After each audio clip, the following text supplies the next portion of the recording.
Bonjour, je m'appelle Gramairie et bienvenue dans la capsule du subjonctif présent et du subjonctif passé. Dans cette capsule, les différentes utilisations de ces temps et modes seront abordées. Pour commencer, le subjonctif présent sera le premier temps et mode exploré. Avec ce temps et mode, il y a 4 utilisations possibles. La première utilisation est quand une personne ou un groupe oblige la personne à faire quelque chose. Sur la ligne du temps, la barre du subjonctif présent est placée à droite. Ensuite, une flèche est tracée pour signaler qu'une action se fait, mais sans savoir qu'elle se terminera. Pour illustrer cela, si je lis la phrase suivante, la lecture se fera comme suit. Il faut que je m'entraîne. Cette utilisation est souvent faite avec le verbe falloir ou avec le verbe devoir. Et cela était la première utilisation. Passons à la deuxième utilisation qui est une action souhaitée par une personne ou par un groupe. Sur la ligne du temps, cette action se trouve à droite sur la ligne. La barre est pointillée vu que l'action n'a pas encore été faite. Pour illustrer cette utilisation, si la phrase suivante est lue, la lecture donnera « La fillette aimerait que sa mère lui achète une trompette ». La mère pourrait bel et bien lui acheter une trompette et la lui donner, mais elle pourrait aussi ne pas l'acheter. Et cela termine la deuxième utilisation. Passons à la troisième utilisation qui est une action voulue pour atteindre un but. Sur la ligne du temps, l'action désirée est à droite suivie du but visé. Par la suite, si la phrase suivante est lue, la lecture se fera comme suit. Il faut qu'il neige pour qu'elle puisse faire un bonhomme de neige.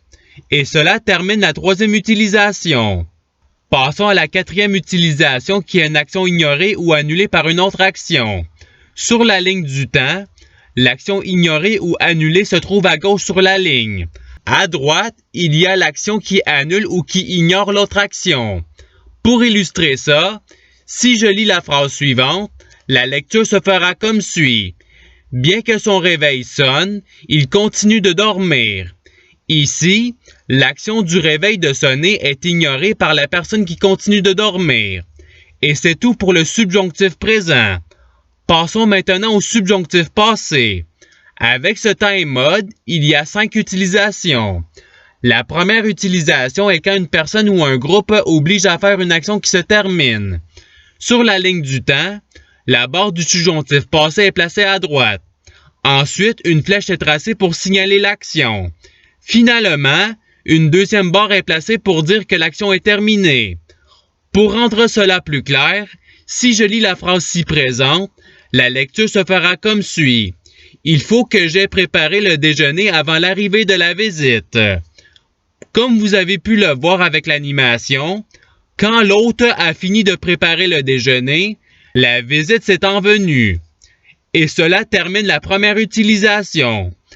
Allons à la deuxième utilisation qui est quelqu'un ou un groupe qui souhaite qu'une action qui se termine soit faite. Sur la ligne du temps, cette action est placée à droite sur la ligne. En guise d'exemple, si la phrase suivante est lue, la lecture se fera comme suit. Le travailleur souhaite que tu lui aies livré la marchandise demain.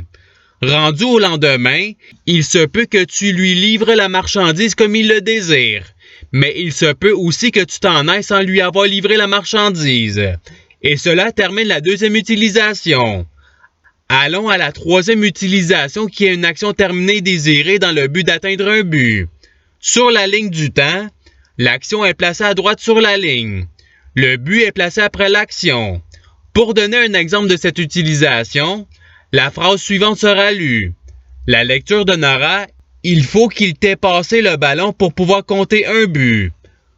Comme il peut être constaté, il a fallu que l'autre joueur fasse une passe et que l'action de passer se termine pour que l'autre joueur puisse faire l'action de botter.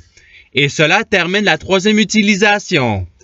Allons à la quatrième utilisation qui est une action terminée qui est annulée ou ignorée par une autre action. Sur la ligne du temps, l'action terminée, annulée ou ignorée est placée à gauche sur la ligne. L'action qui annule ou qui ignore l'autre est placée à droite sur la ligne. Si la phrase suivante est lue en guise d'illustration, la lecture se fera comme suit. Bien que tu aies produit des copies de ce livre, peu de gens en ont acheté.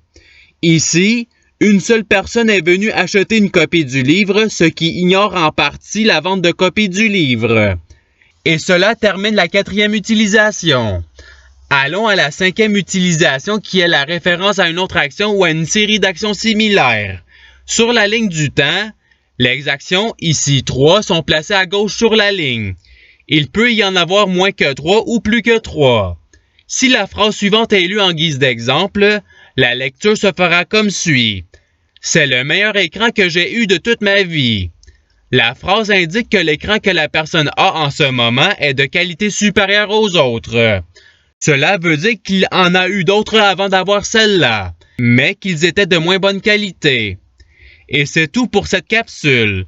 Je souhaite que cette vidéo ait pu vous aider dans votre apprentissage de la langue française. Si vous voulez, il y a d'autres capsules sur d'autres sujets qui vous attendront sur ma chaîne. Cela dit, je vous souhaite une bonne journée ou soirée. À la revoyure!